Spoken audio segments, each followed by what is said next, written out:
मैं इंजीनियर चंदेश्वर कुमार, आपका अपना एसी फिजिक्स क्लास में स्वागत है।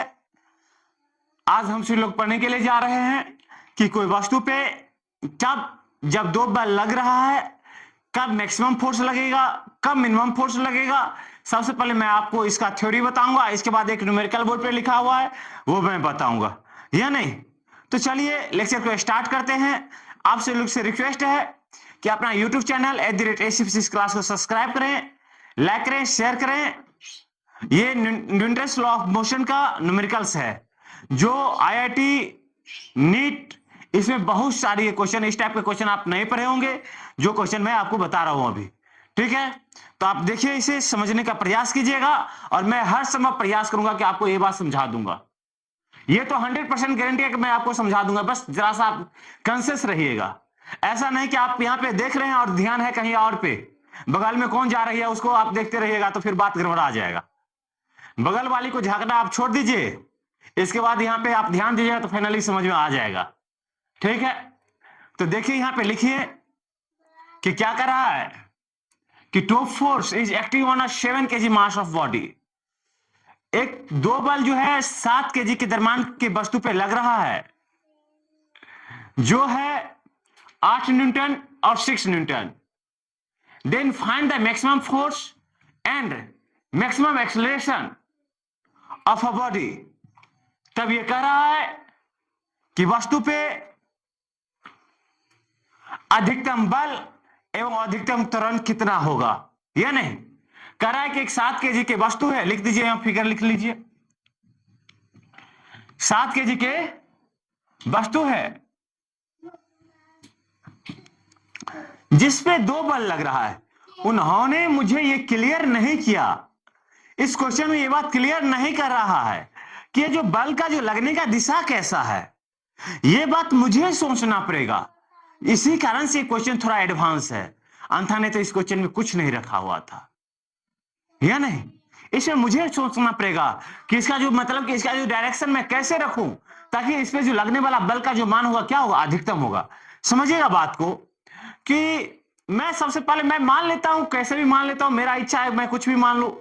इसके बाद प्रूव करने के लिए तो मैं प्रूव कर ही दूंगा, इसमें कहीं से कहीं तक दिक्कत नहीं है। मैंने ये मान लेता हूं कि एक बल F1, पहले कौन बोला 8 न्यूटन ना, F1 इक्वल टू 8 न्यूटन ऐसे मान लेता हूं,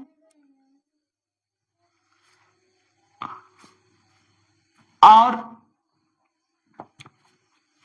F2 इक्वल टू 6 न्यूटन ऐसे मान लेता हूं। ठीक, इसके बाद इसका जो नेट जो होता है F नेट कुछ इस तरीका से होता है। ऐसा ही कहानी है ना बाबू, ऐसा ही कहानी है ना। मैंने आपको बताया था F नेट बराबर root under F1 square plus F2 square plus 2 F1 F2 cos थीटा। अब समझिए, ये तो इस कंडीशन के लिए मैंने चर्चा कर रहा हूं, और ये एक जनरल कंडीशन है। जनरल कंडीशन कहने का मतलब क्या कि आपको कोई भी कंडीशन हो, इसमें यदि जरा सा सोच पाएंगे तो आसानी से इसे हम सॉल्व कर पाएंगे, या नहीं। इसे हम यदि हम सोचेंगे तो इसे आसानी से सॉल्व कर लेंगे।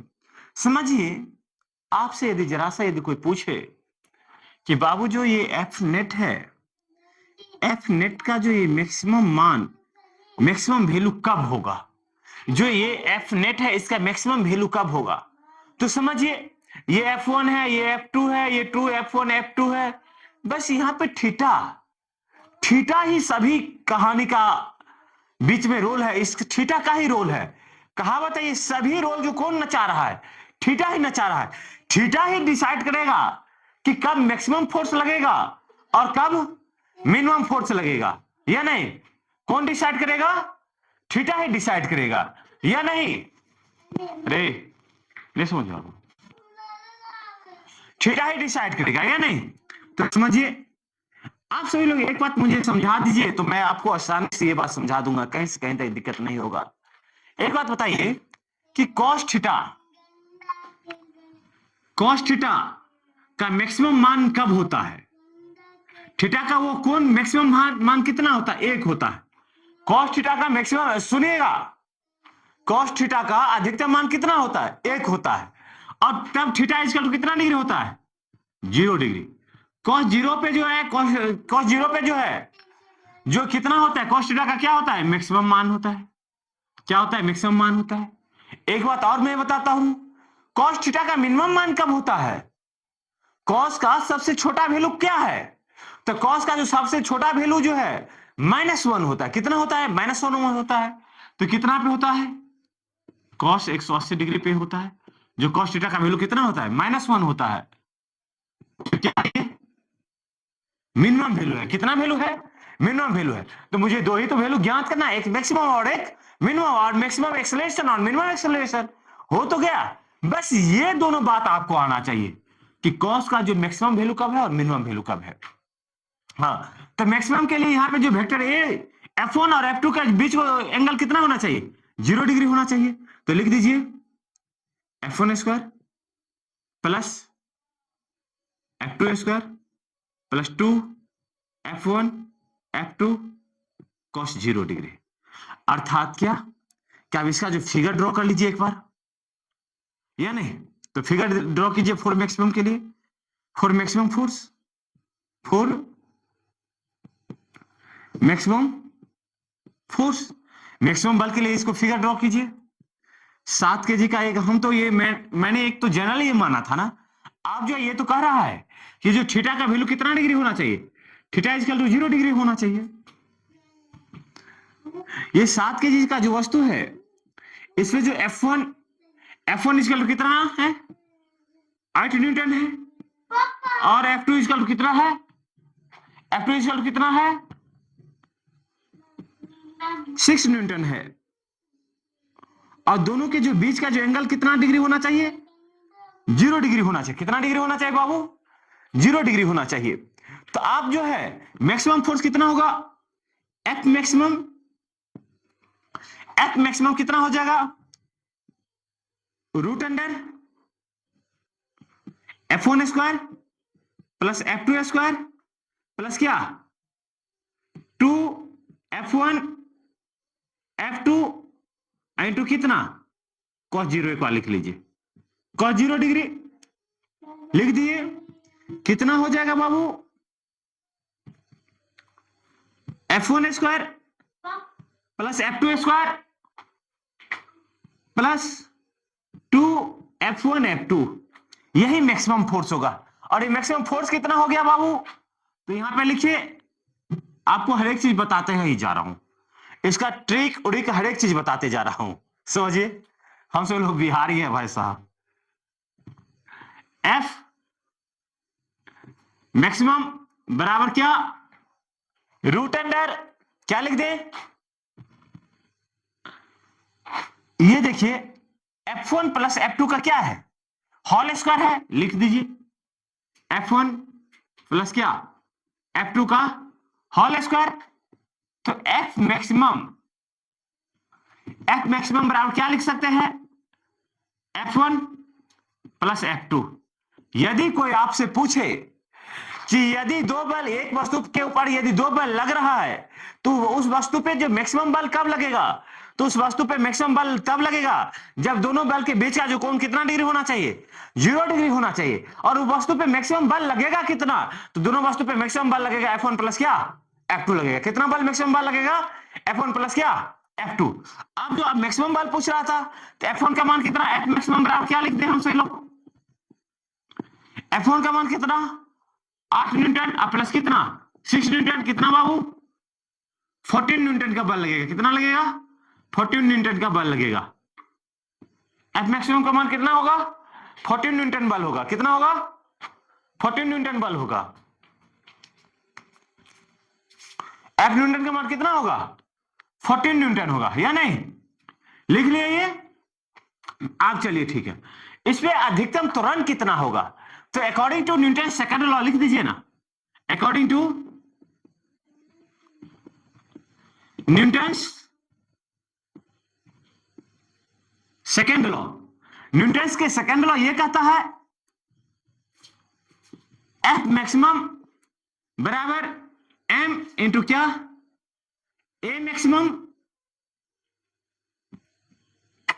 एफ मैक्सिमम का मान कितना है बाबू, 14 न्यूटन है, और ए का तो एम का तो मान दिया ही हुआ है, कितना है, 7 है, 7 kg है, इंटू क्या, A maximum. A maximum, A maximum बराबर कितना, 14/7 कितना हो गया बाबू, 2 मीटर प्रति सेकेंड स्क्वायर हो गया। कितना हो गया, 2 मीटर प्रति सेकेंड स्क्वायर हो गया। बात क्लियर है।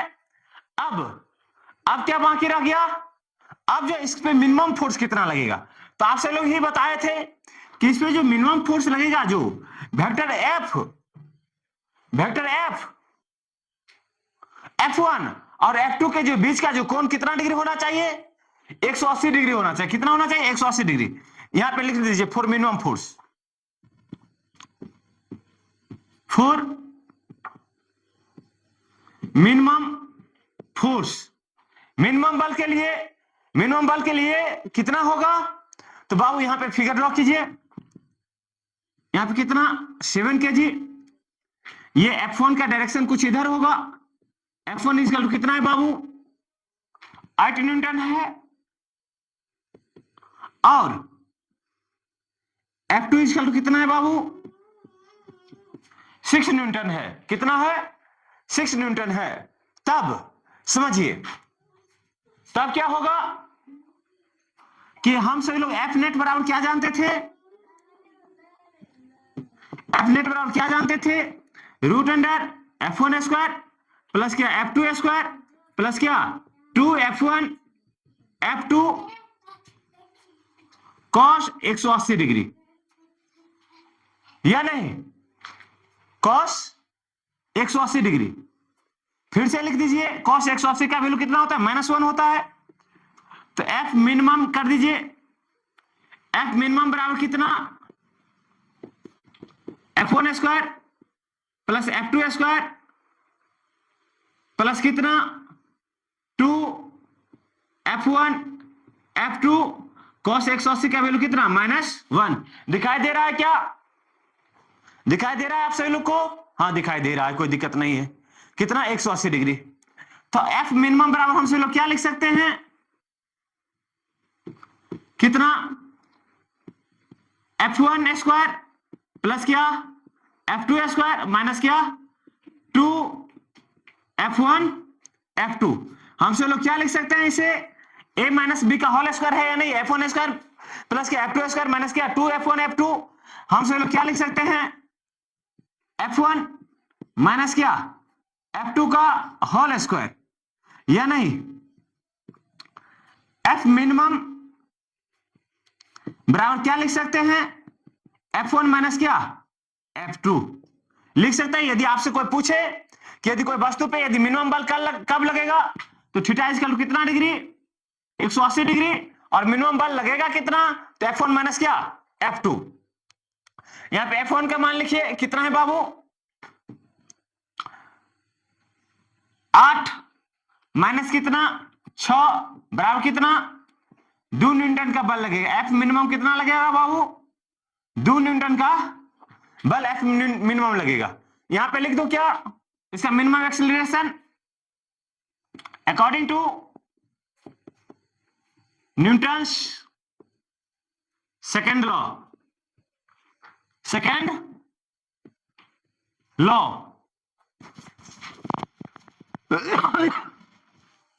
अरे इधर आ जाओ। According to Newton second law, F minimum बराबर क्या, m into A minimum. m का मान कितना है बाबू, 7 kg है, 7 इंटू क्या, ए मिनिमम।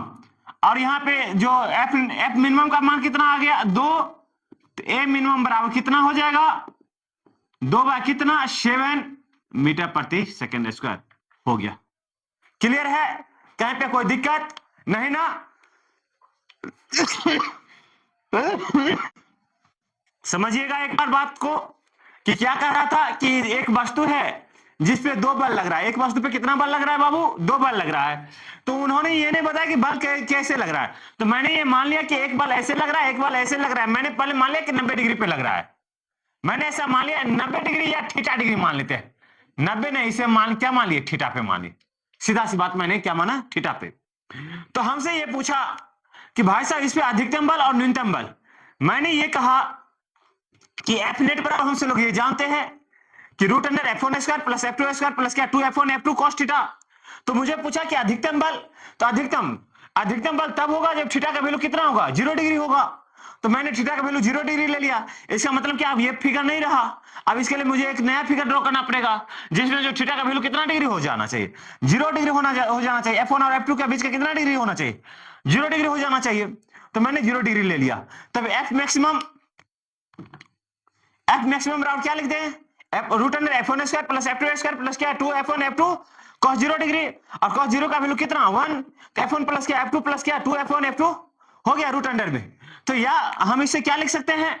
F1 प्लस F2 का होल स्क्वायर। यदि ये रूट के अंदर में स्क्वायर है तो ये क्या रूट से बाहर निकलेगा तो स्क्वायर हट जाएगा। तो क्या एफ मैक्सिमम बराबर क्या हो गया? F1 plus F2। तो मैंने डायरेक्ट फॉर्मूला डाल दिया। एफ मैक्सिमम बराबर क्या? 8 प्लस 6 कितना हो गया? 14 newton. According to Newton second law, Newton के सेकंड लॉ ये कहता है एफ बराबर क्या? M A. यहां से मैंने ए का मान मैंने निकाल लिया। कितना? 14/7 कितना हो गया? 2 मीटर प्रति सेकंड स्क्वायर। फिर मिनिमम फोर्स के लिए मैंने ये बताया कि भाई साहब थीटा का वैल्यू मिनिमम की मतलब कि कॉस मिनिमम का वैल्यू कितना होता है? कॉस 180 डिग्री पे होता है। तो मैंने क्या किया? F1 और F2 के जो बीच का जो एंगल है कितना डिग्री कर दिया? 180 डिग्री कर दिया। तो यहाँ पे एफ नेट बराबर क्या? F1 root under F1 square plus F2 square plus क्या 2F1 F2 cos 180 degree. cos 180 का वैल्यू कितना होता है? -1 होता है। मैंने -1 डाल दिया। तो एफ मिनिमम बराबर क्या? Root under F1 square plus क्या F2 स्क्वायर माइनस क्या 2F1 F2। इसे F1 माइनस F2 का होल स्क्वायर हो गया। इसे होल स्क्वायर मतलब क्या? अब इस यदि रूट से यदि बाहर करेंगे तो क्या हो जाएगा? F1 minus F2। F minimum बराबर कितना होगा? 8 - 6 कितना 2 न्यूटन। फिर से यहाँ पे एफ मिनिमम बराबर क्या? एफ बराबर एम ए। थोड़ा इसे अच्छा से लिख देता हूं। एफ बराबर क्या? M A minimum. तो यहाँ पे एम के जगह पे कितना? 7 लिख दीजिए। और ए मिनिमम तो मुझे ज्ञात ही करना, तो ए मिनिमम बराबर कितना? 2/7। कंप्लीट। कहीं दिक्कत हो तो कमेंट कीजिएगा, मैं फिर से इसे बताने का प्रयास करूंगा। यदि आपको समझ में आए तो वीडियो को लाइक कीजिएगा, सब्सक्राइब कीजिएगा और शेयर कीजिएगा। ठीक है, ओके।